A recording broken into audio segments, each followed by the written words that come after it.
connaissais déjà en fait avec Christophe Dabitsch au scénario, donc c'est votre première BD solo, et donc c'est quelque chose qui vous démangeait depuis un moment ou c'est une opportunité? Ouais, on peut dire ça, en fait c'est un long processus quoi, c'est-à-dire que j'avais pas mal de... J'avais pas vraiment d'idée de scénario au départ, mais j'avais plutôt de la matière. D'accord. Et puis des choses que j'avais envie de mettre aussi, mais plutôt de manière un peu disparate, comme ça je savais pas vraiment. Et là ça a été l'occasion, quand j'ai terminé Mauvais Garçon, on m'a proposé de faire un livre tout seul. Donc j'ai proposé ça, j'avais déjà gambergé à tout ça un petit peu avant. Et puis là on m'a proposé de le faire, donc j'ai réuni un petit peu tout ce matériel qui était sous forme de carnet, voilà, en fait c'est la somme de quelques voyages que j'ai pu faire en Afrique de l'Est. Voilà, dans une période où je bougeais pas mal en fait. J'étais plutôt on va dire globe croqueur quoi. Gros, on m'appelait souvent sur des petits trucs comme ça. J'ai eu pas mal d'opportunités pendant des années d'aller dessiner un peu au bout du monde quoi. Et du coup voilà, donc j'avais toute cette matière et donc il a fallu que je l'organise. Donc je savais pas exactement où j'allais en fait. Donc ça a été vraiment très nouveau pour moi d'écrire un scénario de A à Z. Voilà, en fait j'ai été guidé un petit peu par les dessins que j'avais. J'avais envie de faire quelque chose que j'arrivais pas à faire dans des livres, dans les livres précédents, c'est-à-dire quelque chose qui soit à la fois et contemplatif et narratif. En fait j'aime bien l'idée de... Moi quand j'ouvre un livre, il y a des livres que j'aime bien ouvrir comme ça en rentrant dedans quoi, en me laissant guider. Et j'avais envie de faire ça, j'avais envie de faire un livre voilà, avec un espèce comme un morceau de musique un peu, où on se laisse aller, où il n'y a pas vraiment... Parce que je ne pouvais pas vraiment prétendre à faire une histoire, une vraie histoire quoi. Donc je suis parti de ça, je suis parti de dessins, d'images, puis de quelques petites anecdotes, tout ça, et puis petit à petit ça a poussé quoi, les personnages, oui, tout ça. Et en fait tout ce qui est dans ce livre était dans les carnets et en fait est issu de rencontres ou de choses que j'ai vues, rencontrées, tout ça. Et puis petit à petit ça a créé une histoire quoi, j'ai commencé à me prendre au jeu à écrire une histoire quoi. Mais voilà, je savais pas vraiment où j'allais et même jusqu'à la fin du bouquin je savais pas, et donc là même sur le tome 2 j'ai dû tout changer voilà, pour la suite. Ça viendra, je pense que c'est... On verra. On me dirait, hein, c'est votre boulot. Ça marche. Et donc ouais, c'est peut-être une question un peu large, mais pourquoi l'Afrique et en particulier le Mali? Non, c'est pas le Mali, c'est le Kenya. Kenya, ouais, c'est le Kenya. C'est en fait la côte est quoi, du Kenya. Okay. Pourquoi? Parce que en fait il y a pas mal de raisons. C'est que déjà j'ai pas mal traîné là-bas et j'ai traîné là-bas en particulier sur la côte. Est, enfin la côte quoi, parce que moi je suis issu de la côte déjà, je suis breton quoi, donc tout ce qui est maritime c'est quelque chose qui me cher. Et j'ai trouvé en Afrique de l'Est quelque chose qui n'existe plus chez nous depuis 100 ans quoi, c'est-à-dire encore une vraie vie traditionnelle et de la vraie voile traditionnelle et une vraie culture maritime traditionnelle qu'il n'y a plus chez nous quoi. Et que j'ai beaucoup fantasmé depuis tout petit, parce que je suis entouré de gens qui parlent que de ça et je baignais là-dedans quoi. Et quand je suis arrivé en Afrique de l'Est et que j'ai vu un petit peu tout ça, je me suis dit c'est fou quoi, c'est vraiment il y a encore, on est dans le passé quoi, mais il y a des gamins de 20 ans qui sont sur des bateaux comme on avait nous il y a 100 ans. Et ça m'a donné beaucoup d'idées déjà pour l'histoire, pour plein de choses.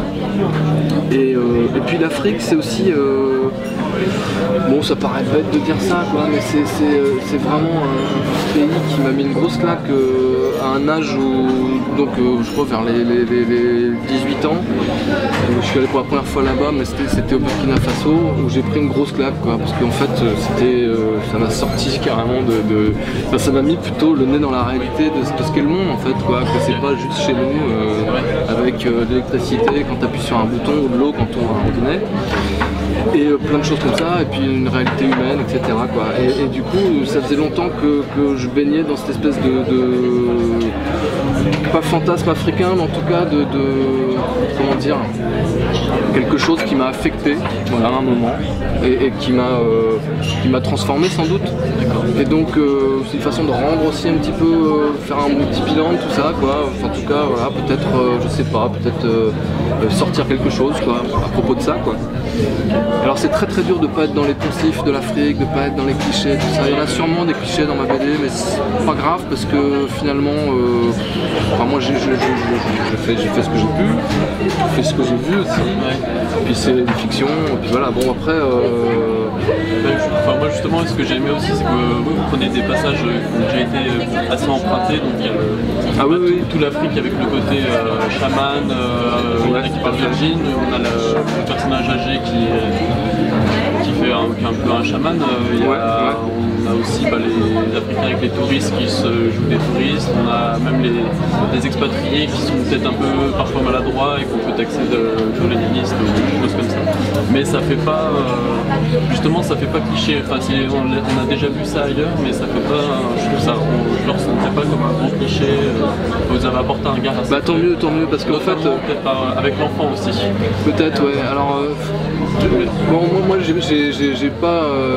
pas de grosses prétentions sinon de faire quelque chose de l'ordre de Yakari, quoi, tout simplement, parce que c'est une lecture qui m'a beaucoup marqué aussi, une espèce de roman d'apprentissage comme ça, alors effectivement avec pas mal de poncifs aussi du genre, quoi. Mais en tout cas pour ce qui est des clichés, tout ce dont je parle c'est des choses que j'ai vues, quoi, et j'invente pas grand chose finalement, quoi. Tout ce qui est même les expats, tout ça, et... donc tout est là, quoi. Quand on arrive là-bas il suffit de voir les yeux et tous ces fameux clichés sont là, quoi. Donc après c'est comment on les chope et comment on arrive à les montrer, voilà. Et voilà, en fait ce qui est assez marrant et symptomatique de cet archipel, parce que c'est une archipel, et de cette île en particulier, c'est toutes les contradictions qu'elle concentre par rapport dans un petit endroit, quoi. C'est-à-dire qu'il y a effectivement une grande pauvreté, il y a des gens extrêmement riches, il y a bientôt de l'industrie qui arrive qui va tout bousiller là. Ça c'est vraiment l'actualité brûlante, on va dire. Il y a tout un tas de choses, il y a aussi l'animisme, il y a l'islam, il y a toutes sortes de choses, quoi. Voilà, donc j'ai trouvé ça intéressant, quoi, de faire ça déjà sur cette île, et puis voilà. Donc, je reviendrai à l'enfant juste après, mais tous les personnages secondaires, donc il y en a quand même pas mal, c'est justement des personnes, vous êtes inspiré de personnes pareilles. Ouais, tous les personnages en fait. Il n'y en a pas un qui n'est pas issu de... Le capitaine. Le capitaine en premier, c'est un type que j'avais rencontré en Érythrée, dans le port de Massawa. Voilà. Et à part le nom qui a légèrement changé, c'est le même bonhomme. Voilà. Et donc on est... Enfin, même si je sais pas si c'est forcément votre premier but, il y a quand même clairement un côté social, enfin, pour retranscrire les conditions en Afrique. Non, c'est pas mon premier but, quoi. Oui. Ouais, c'est pas mon premier but. Ça arrive de fait, je crois, parce qu'en fait, dès qu'on parle de ça, effectivement, bah ouais, il y a des réalités. C'est-à-dire qu'un petit gamin de cet âge-là qui vit là-bas, en général, il a pas beaucoup de sous.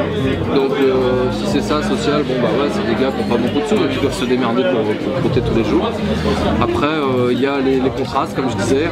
Mais la vie, moi, ce qui m'intéresse, en fait, c'est que la vie, elle est dans une journée sur la Terre, il se passe des milliards de choses en même temps, complètement contrastées. Et c'est ça que j'aime bien, qui m'intéresse, de parler de tout en même temps, quoi. Et pour montrer pour montrer en tout cas, moi, ce qui m'intéresse, c'est de voir que tout n'est pas blanc ou noir. C'est vraiment d'une complexité infinie, et qu'on peut prendre le truc par n'importe quel bout, on aura toujours des réponses différentes sur le monde, quoi. Voilà, après c'est une fiction dans laquelle moi je m'amuse à me promener et à montrer du doigt les choses qui moi me touchent, quoi, m'intéressent. En l'occurrence, c'est beaucoup de choses esthétiques aussi. C'est-à-dire que, alors mais pas que d'esthétique de dessin, hein, je parle surtout des choses qui me bouleversent tous les jours, en fait. C'est la lumière. La lumière, quoi. Et puis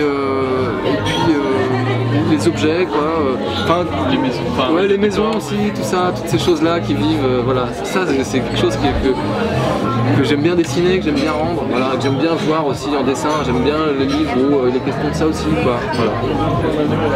Et l'idée de l'enfant, alors, avec la voix très présente de cette enfance, pourquoi vous avez choisi l'enfant par rapport à un adulte, par exemple? Alors parce qu'en fait, comme mon idée première, la toute première idée, c'était de faire un espèce de carnet de voyage où je raconte ce que j'ai vu et tout. Mais je trouvais ça absolument pas intéressant que ce soit moi qui raconte, parce que voilà, je trouvais qu'il y avait des gens 1000 fois plus intéressants. Et du coup, c'est peut-être cette naïveté avec laquelle je suis arrivé dans ce pays-là. Et les questionnements que je me suis posés par rapport à tout un tas de choses, notamment la religion,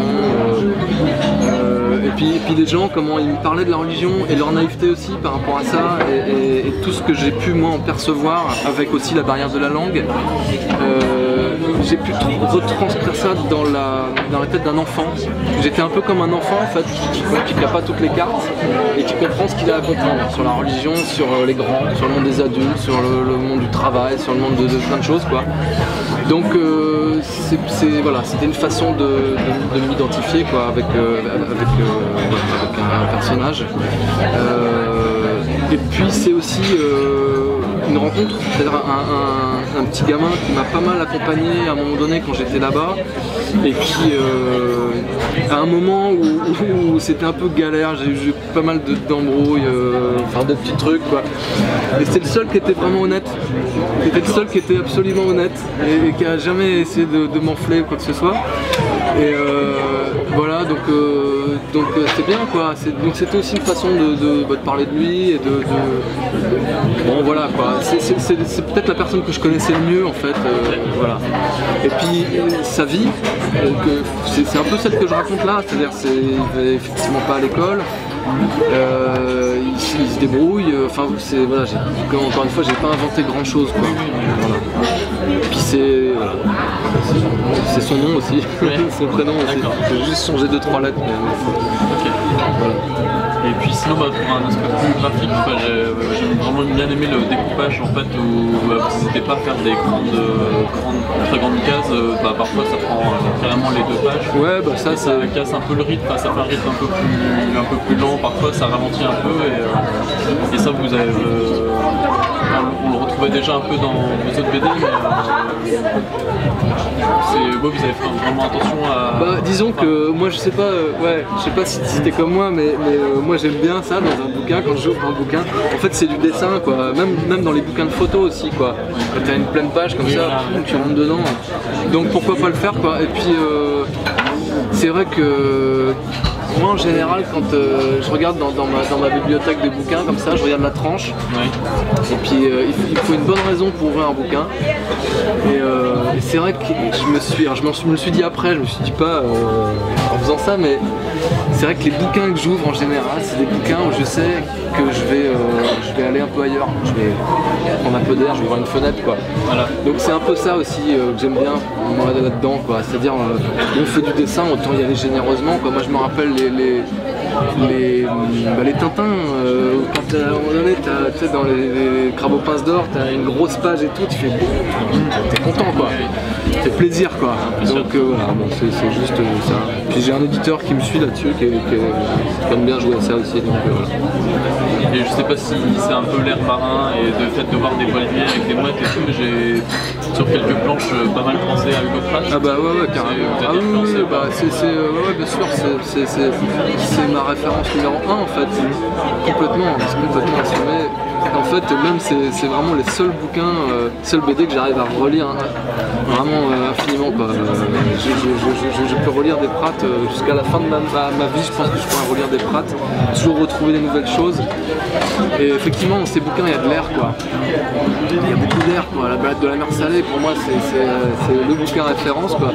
Je m'en cache pas, et je suis content que les gens trouvent qu'on retrouve un peu de ça avec les mouettes et tout. Effectivement, les mouettes, ça fait du bien, les mouettes. Voilà, bon. Et vous avez d'autres influences Ouais, plein. Ouais, plein de copains aussi. Plein de copains qui m'inspirent beaucoup. Prud'homme, en l'occurrence.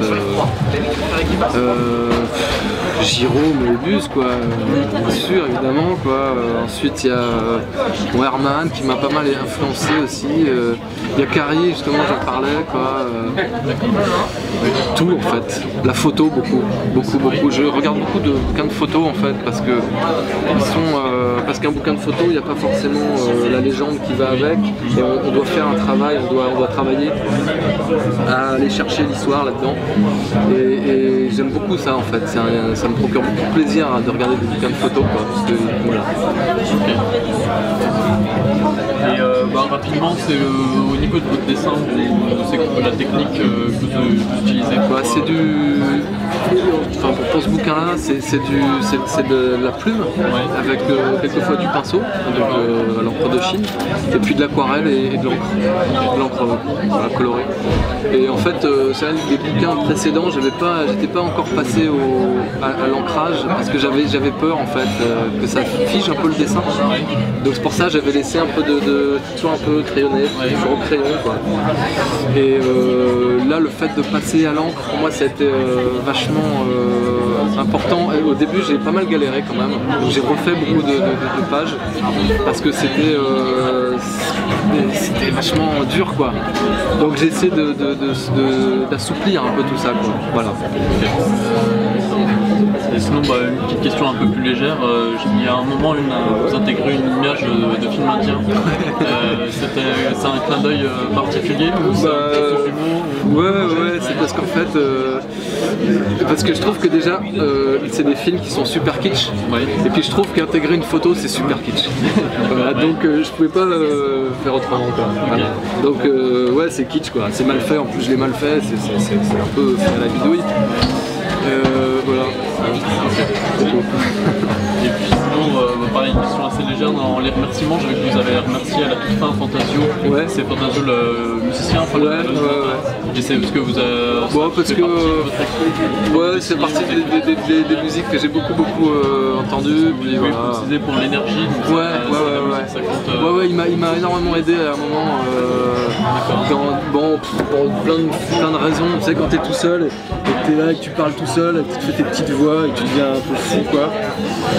C'est bien d'entendre d'autres mecs un peu fous parce que ouais, enfin voilà, ça aide pour la création. On ne sait pas pourquoi quelquefois, mais il y a des déclencheurs dans la musique, pas forcément dans les paroles, mais dans la musique, de choses, comment je pourrais dire, de confrérie, quoi, quelque chose où on se sent proche de quelqu'un et de l'énergie qu'il met et des problèmes qu'il a à résoudre. Enfin bon, on se fait des histoires après, quoi, dans la tête. D'accord, mais ça aide. Et puis pour finir, le tome 2, c'est prévu pour quand à peu près? Le tome 2, il est prévu pour normalement septembre 2013. Voilà, j'ai fini tout le crayonné. Oui.